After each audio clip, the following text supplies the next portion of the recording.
I just want to get this out of the way first, because you're going to quickly find this out. I don't really know what I'm talking about. I'm not a movie critic or a filmmaker or qualified in any way, but here is a list of qualifications that I also don't have.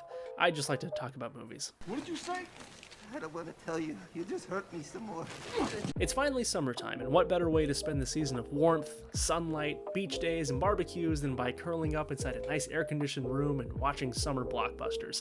Exciting movies from all around the vast spectrum of time and space. The Mummy! A 1999 reboot of Universal's 1932 monster classic, The Mummy blended action, adventure, humor, and horror into a wonderful film smoothie where danger lurks around every corner, magic and curses fill the air, and the actors' sun-kissed skin is as tan as their eyebrows are thin. Brendan Fraser, Rachel Weisz, John Hannah, and Arnold Vosloo make up a fantastic cast, acting out a story that offers just as many thrills as it does chills. I could talk about this movie all day to anyone who would listen with pained, bleeding ears, but The Mummy is not the film we're here to talk about. The Mummy Returns, the 2001 sequel to the 1999 reboot. This movie, in my opinion, takes everything good about the original and dials it up to 11. The mythology is expanded and fleshed out, great new characters are introduced, the stakes are higher, the effects are better for 2001, and the story is just a swashbuckling good time. Yeah, there's a lot of stupid stuff that happens in it, but that's not why we're here.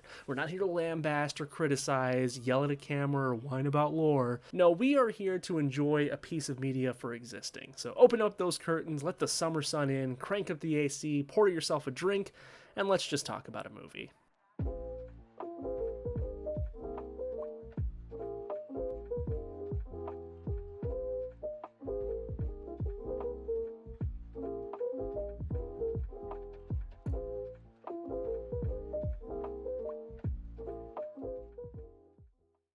Flashback to San Diego in 2001. It's mid-May, I'm 9 years old, and I'm at the mall with my family. While my mom and my sister want to go shopping, my dad asks if I want to go see a movie. And what just so happened to have just released a couple of weeks earlier? Why, The Mummy Returns, of course. And being the absolute coward 9-year-old I was, I gave my dad a hearty no, because I didn't want to be scared.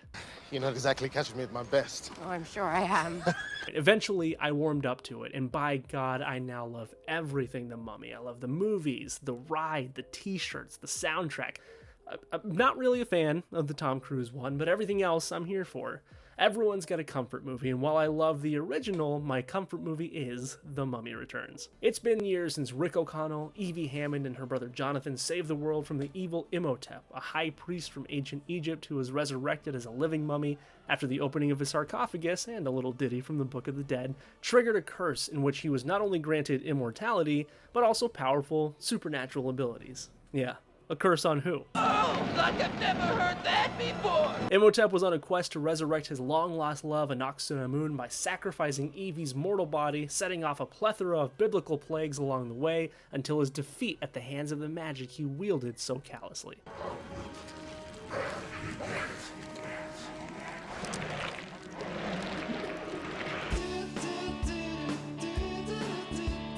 Now, parents to their young son Alex, Evie and Rick find themselves pulled back into the fight to stop Imhotep after he's resurrected by Anck-su-Namun's reincarnated self, joined by Jonathan, Ardeth Bay, and a whole cast of new faces. They embark on a journey to stop the mummy from finding the fabled Scorpion King, killing him, and using his undead army for world domination. The Scorpion King is played by The Rock. It's a lot. Shut up, bitch! But that's part of what makes it so great. It feels like a stepping off point for a much larger world of storytelling. And this is before every single movie had to kick off a shared universe franchise. So that's pretty great. There are new characters, older characters get more screen time than they did in the first movie. Anck-su-Namun is a great secondary villain. She's the anti-Evie. There are factions. In the first movie, Imhotep had to brainwash all of his followers except for Benny. In the sequel, there's an entire organization dedicated to resurrecting him and assisting him in dominating the entire world. We found him.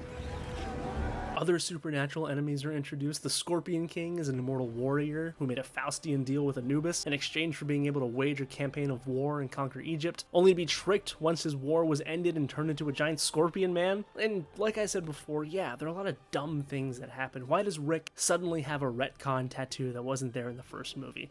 Why does he know the answer to Ardeth Bay's code phrase? I'm a stranger traveling from the east, seeking that which is lost. I am a stranger traveling from the west. It is I whom you seek.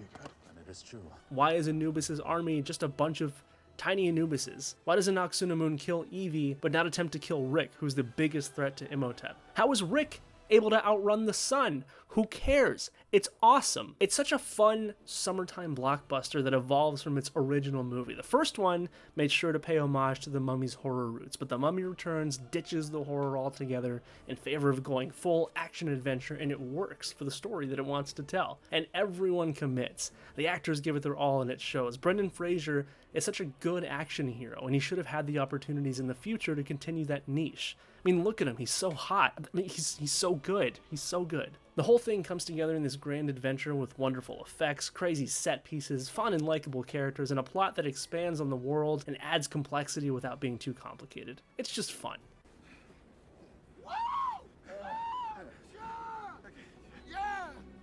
Nowadays, where every movie has to be fan service and cameos and one-liners and power fantasies, it's great to go back to something that was, at its core, just a simple good time at the movies. I remember when I was living in California being able to go to Universal and see the movie-making skill and know-how that goes into something like this. And I think being able to see it up close and personal during the days where it was the new big thing really cemented it in my mind as something really wonderful. So if you have the chance this summer, jump in the pool, bask in the sun, and watch the Mummy movies. You won't regret it. Just the first two.